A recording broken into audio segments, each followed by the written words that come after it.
자, 그럼 이제 시장 이야기 본격적으로 풀어봐야 될 텐데요. 사상 최고 랠리를 보여준 코스피입니다. 빠른 점검 들어가 보도록 하죠. 자, 먼저 이동우 대표님께 좀 여쭤볼까 하는데 지금 이번 주 마무리하면서는 살짝 쉬어가는 흐름도 보였거든요. 한 주 어떻게 평가하셨습니까? 이번 주는 아무래도 FMC 회의가 가장 조금 극적인 상황을 만들어주지 않을까 생각했는데 변곡점을 생각했던 부분에서 오히려 상승을 이어가는 변곡점이 되었습니다. 네. 9월부터 미국 금리 인하를 이제 기정사실화하겠다라는 부분들 때문에 코스피는 11일 연속 그리고 코스닥은 10일 연속 상승세를 좀 보이다가 FMC 결과 발표 하루를 앞두고 관망세를 좀 보이기도 했습니다. 하지만 우려했던 차익 실현 매물 출회보다는 FMC 이후에 하반기 금리 인하에 대한 국면 재개 그리고 유동성 장세 예고 여기에 조금 더 무게감을 두면서 강세가 지속되었고요. 특히나 외국인 투자자들은 9월 1일부터 9월 18일 종가 기준으로 삼성전자에만 3조 3,788억 원을 그리고 SK하이닉스에는 2조 5,497억 원을 공격적으로 사들이면서 반도체 대표주가 시장 상승을 견인했습니다. 그리고 FMC 결과 발표 후인 9월 18일 날 하루에만 기관 투자자들이 삼성전자에만 3,590억가량을 매수했고 SK하이닉스에 439억 원을 매수하면서 외국인에서 기관으로 이어지는 매수 지속에 반도체 업황 내에 낙수 효과도 기대할 수 있고 주도 업종이 생기면서 전체 시장 상승도 가늠해 볼 수 있는 한 주간이 아니었나 싶습니다. 네네. 이번 한 주 있었던 또 저희가 지금부터 주목해야 될 주요 이슈들을 변수들을 하나하나 집중적으로 파헤쳐 보도록 하겠습니다. 자, 먼저 미국의 금리 인하 이슈부터 좀 짚어볼 텐데 연준이 기준금리를 0.25%포인트 인하했고요. 이제 9개월 만의 일입니다. 보통 이제 금리를 인하하면 시장은 반갑게 맞이를 하죠. 네네, 그런데 맞습니다. 이번엔 약간 엇갈리는 시각도 나오고 있더라고요. 김진 대표님은 어떻게 보셨습니까? 약간 엇갈린 시각도 있습니다만 이번에 그 FMC 성명서하고 그 제롬 파월 의장의 그 기자회견 내용들 종합적으로 판단해 보면요. 결국에는 이제 본격 유동성 장세의 그 신호탄이 될 수 있을 것으로 저는 보고 있습니다. 네.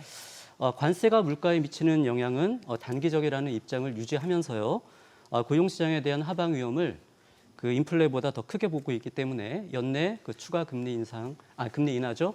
두 차례의 그 금리 인하는 이어질 것으로 이렇게 보고 있습니다. 따라서 이번 FOMC에 대한 해석과 시장의 반응이 단기적으로는 변동성을 보일 수도 있겠습니다만 결국에 달러 약세와 유동성 공급에 따른 랠리를 기대해 보셔도 좋을 것이라고 판단하고 있습니다. 네. 지금 앞서서도 업종별로 이제 반도체 이야기가 잠깐 나왔었습니다. 지금 시장의 강세장, 이 랠리를 이끌었었던 게 이제 반도체 투톱이 아닐까 싶은데요. 삼성전자 그리고 SK하이닉스가 되겠죠. 자, 주도주로 복귀를 하니 반도체주 김영구 대표님. 쏠림 현상도 보이더라고요. 수급적으로도 이야기가 나왔습니다만 너무 급하게 오른 게 아닌가 이런 좀 걱정도 나오고 있어요. 네, 절대 강자의 모습을 보여주고 있는데 사실 이런 현상이 생기면 쉽게 꺾이지 않아요. 단기적으로 급등을 했으니까 이격과다의해서 잠깐 조정을 받을 것이라는 생각을 누구나 갖고 있지만 쉽지 않게 꺾여지질 않는다는 거죠. 네, 네. 그래서 이런 거는 수급에 의해서 올라가는 그 유동성 장세의 힘이라고 봐야 되는 거고 유동성 장세의 그 종목들만 더 이제 힘을 실어주는 결과를 가져오거든요. 이런 현상이 나타나는 거는 사실 D램에 이어서 낸드 플래시까지 그 메모리 반도체 수요가 꾸준히 늘어나면서 삼성전자나 SK하이닉스 이쪽 실적 기대치가 앞으로 급증할 것이다. 네. 이런 것을 밑바탕에 두고 있고요. AI 데이터 센터의 투자 열풍에 낸드 수요 회복세가 접어들면서 삼성이나 SK 낸드 시장 점유율이 지금 50에서 60% 정도 점유율을 차지하고 있거든요. 네. 하반기 실적은 당연히 늘어날 것으로 보여집니다. 여기에다가 또 엔비디아 향인 HBM4 또 HBF 이런 쪽에 대한 기대감들이 실리다 보니까 주가는 고공행진을 하는 것이죠. 문제는 이제 여기서 만약에 SK하이닉스나 삼성전자를 보유하고 있다면 추세가 꺾이지 않을 때까지는 일단은 가져가 봐야 돼요. 보유를 한다. 예, 예. 네. 추세가 깨지면 그때부터는 이제 매도 관점을 생각을 해보시면 되는데 아직은 추세가 꺾이지 않은 거고 꺾이더라도 단기 추세만 살짝 깨졌다가 다시 올라가는 쉽게 해서 조정만 조금 받고 올라가는 그런 개념이거든요. 그러니까 중기 추세가 꺾이지 않으면 그대로 갖고 간다. 이렇게 생각해 주시면 될 것 같고요. 네. 또 여기서 이제 야 그럼 지금 올라타야 되느냐라는 그런 개념이라면 글쎄요. 여기서는 약간 갸우뚱해지는데 오히려 추격 매수보다는 조금 눌림목 조정이나 약간의 그 기간 조정이 좀 들어올 때 요때 매수를 해주는 것이 좋을 것 같아요. 너무 급할 예. 필요는 없는 그러니까 거네요. 지금은 네. 오히려 쫓아가는 매수보다는 조금 눌릴 때 매수하는 그런 개념이 좋을 거고 대신 눌리는 폭이 크지는 않을 거니까 기간적인 조정 속에서 가격대를 잘 살피다가 신호가 또 들어올 때 매수하는 그런 전략이 필요할 것 같습니다. 알겠습니다. 자, 수급으로 넘어가 본다면 일단 외국인들이 든든하게 받쳐주는 그런 모양새가 연출이 되고 있습니다. 게다가 미 연준이 또 연내 추가 인하까지 시사했기 때문에 당분간은 외국인들의 러브콜은 뭐 이어지지 않을까라는 기대는 큰데요. 수급적인 전망, 허인한 대표님께서는 어떻게 방향을 좀 잡고 계신지요? 네, 우선 그 수치를 살펴보면 외국인이 이제 9월 달에만 이제 그 삼성전자와 SK 하이닉스를 이제 각각 2조 원 넘게 좀 순매수를 좀 유지해주고 있습니다. 말 그대로 이제 반도체 대형주 위주의 좀 수급이 집중되고 있는 모습인데, 이제 이런 배경에는 역시 그 FOMC를 통해서 미 금리 인하라는 이제 불확실성이 이제 해소되었고, 또 그 섹터 자체적인 이제 반도체 업황 개선에 대한 기대감도 이제 형성이 되고 있습니다. 그리고 또 글로벌 증시 전체적인 이제 흐름이 미국 증시뿐만이 아니라 이제 일본 증시도 이제 사상 최고가 랠리를 펼치면서 전체적인 분위기가 좀 좋아지는 그런 흐름입니다. 추가적인 좀 수급 유익도 이제 기대되는 그런 흐름인데 현재 그 외국인 지분율이 이제야 최근 5년 평균에 이제 도달했습니다. 네. 그 연초 이후 누적 기준으로는 여전히 이제 순매도 상태이기 때문에 조금 더 이제 외국인의 수급도 더 들어올 수 있는 그런 흐름이라고 보시면 되겠습니다. 이제 한 가지 좀 유의할 부분은 이제 8월부터 지금 9월까지 코스닥보다는 이제 코스피 대형주에 좀 수급이 집중되어 있는데 결국에는 양 시장에 이제 그 키 맞추기도 일어날 거기 때문에 좀 대형주에서 이제 중소형 쪽으로의 또 그 수급 전환까지도 한번 우리가 또 체크를 할 필요가 있겠습니다. 네. 중소형주로까지의 확산 여부 등등은 좀 더 지켜볼 필요가 있다라는 의견을 주셨고요. 업종 지금 자동차 이슈가 또 관세 이슈가 있으니까 이 부분도 짚어보도록 하겠습니다. 자, 지금 일본산 자동차 관세는 15%로 지금 떨어져 있는 상태죠. 그런데 우리나라 같은 경우는 후속 협의에서 아직까지 좀 합의점을 찾지 못했기 때문에 본다면 25% 고율 관세가 그대로 적용이 되고 있는 그런 상태입니다. 이 자동차주 보유하신 분들은 내가 이제 어떻게 전략을 취해야 될까 많은 고민들을 하실 것 같은데요. 이동우 대표님 전략은 어떠십니까? 뭐 일단은 그 부담감을 한 번에 해결하기에는 뭔가의 이제 트리거가 될 수 있는 부분을 좀 찾아야 될 것 같은데요. 네네. 관세 부담감이 확실히 지속되고 있는 건 맞습니다. 거기에 이제 외국인 기관 투자자들도 알고 있기 때문에 회피 성향을 좀 보이면서 지수 구성 종목 내에서도 지난 8일부터 17일까지 기아가 마이너스 3.98% 하락을 했고 가장 높은 하락률을 좀 보이기도 했었고요. 현대차도 마이너스 1.83% 하락했습니다. 일본의 경우에는 지난 16일부터 자동차 관세율이 기존 27.5%에서 15%로 이제 적용되지만 한국은 관세 협상 합의안 서명 지연으로 인해서 25%가 적용되는 상황이라서 네. 가격 경쟁력에서는 확실히 밀릴 수밖에 없는 상황이고 현 수준의 25% 관세가 지속될 경우에는 월 단위로 현대차는 이제 4천억 그리고 기아는 3천억대의 비용 부담이 추가로 발생할 것으로 부담이 되는 것으로 추정됩니다. 네. 결국 이제 3,500억 달러의 대미 투자안을 두고 한미 양국의 입장 차이가 지금 세부 협상에 이르지 못하는 그 가능성들이 역시나 부담으로 작용할 수 있다고 생각하고요. 그리고 미국 시장에서 핵심 성장 동력으로 꼽히던 하이브리드카 차량의 가격 경쟁력에서도 확실히 이제 밀리는 상황이 되고 있는데 실제 현대차의 하이브리드 차량이 현지 생산이 아니라 국내 수출 물량 위주여서 관세 부담이 약점으로 지목되고 있습니다. 네네. 결국 이제 다만 이제 언제든 한미 관세 협상이 타결만 된다면 저평가 매력이 다시 부각될 수 있는 시점이긴 하지만 현재는 그 부분들이 보이지 않는다는 점이니까 다른 부분들과 함께 이제 그 점에 유의해서 상승 트리거를 확인한 후에 매매 시점을 잡는 게 좋지 않을까 싶습니다. 네. 그럼 관세 관련해서 저희가 또 다른 섹터도 한번 보도록 하겠습니다. 반도체, 의약품 쪽이 될 것 같은데 미 트럼프 대통령이 다시 한번 이쪽 섹터에 대해서 고율 관세 가능성을 언급하고 있습니다. 자동차보다도 더 높을 수도 있다. 뭐 이런 이야기까지 나온 상태라서 이게 정말 뭐 현실화될 가능성이 높은 상황인 건지 김진 대표님, 뭐 투자자분들이 유의하셔야 될까요? 그동안 우리가 계속 봐왔듯이요. 트럼프의 그 협상의 기술상 보면은 협상 과정에서 그 유리한 그러한 위치에 서기 위해서 한 번씩 그렇게 던지는 그러한 그 노이즈 정도로 보시면 될 것 같아요. 네네. 기억을 하실 텐데요. 아마 8월 초에 백악관에서 열린 그 애플의 1천억 달러 추가 투자 행사가 있었는데요. 거기서도 이제 트럼프는 반도체에 대해서 높은 관세 부과를 할 것이라고 얘기하면서도요.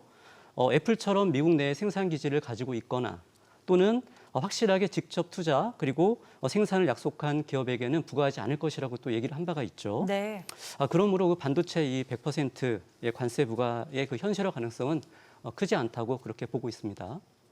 현실화 가능성은 크지 않다. 일단 뭐 어떤 식으로 또 협의가 진행이 되는지 저희가 좀 지켜보면서 또 다뤄질 부분들은 방송에서 이야기 나눠보도록 하겠습니다. 자, 이제 코스닥 쪽 이야기를 나눠보겠습니다. 사실 많은 개인 투자자분들이 코스닥의 수익률이 좋아야 본인의 계좌 수익률도 좋아지는 그런 또 연관성이 높다는 건 많이들 알고 계실 겁니다. 자, 그런데 코스피 대비 좀 덜 올라 있거든요. 김영구 대표님 어떻게 될까요? 뭐 천스닥을 가느냐 마느냐 뭐 이런 이야기도 나오고 있던데 네. 코스닥의 전망도 궁금해집니다. 결론부터 얘기하면 천스닥 가능해 보입니다. 가능해 가능성 보여요. 있다. 네. 근데 이 조건이 하나 있는데 천스닥을 가기 위해서는 세 가지 섹터가 반드시 움직여야 됩니다. 어딜까요? 반도체, 바이오, 2차 전지. 아, 이 세 가지가 네네. 움직여야만 천스닥을 갈 수 있어요. 네. 근데 어느 거 하나만 요번처럼 반도체만 올라간다고 절대 천스닥을 가는 건 아니니까 세 가지가 돌아가면서 순환 상승이라고 이렇게 움직여져야 가능할 수 있고요. 지금 거래소 시장의 수급이 좋다 보니까 거래소 시장만 빵빵 가는 것 같거든요. 코스닥 시장은 거래소 시장보다 조금 덜 가는 것 같아요. 그런데도 가만히 여러분들 한번 보시면은 9월 19일 그 지수가 끝난 것이 863포인트에 끝났는데 코스닥 네. 지수가 이것 자체가 지금 12월 4일 날 12월 달과 그다음에 4월 달에 찍은 저점을 갖다가 가만히 보시면 쌍바닥의 저점을 찍었어요. 그러니까 작년 12월 달과 이번 4월 달에 쌍바닥의 저점을 찍고 지금 올라온 게 단숨에 한 4, 5개월 만에 200포인트가 올라온 거거든요. 네. 절대 적게 올라온 게 아니라는 거죠. 그다음에 지금 이제 불을 붙여놨으니까 도화선에 불 붙였으니 이제 튕기기만 하면 된다는 얘기예요. 그래서 제가 준비한 주봉 차트를 보시면 네, 나오고 있네요. 그 위에 제가 저항선 900포인트를 만들어 놨잖아요. 노란 선으로. 네네. 그 900포인트는 바로 돌파가 될 것 같아요.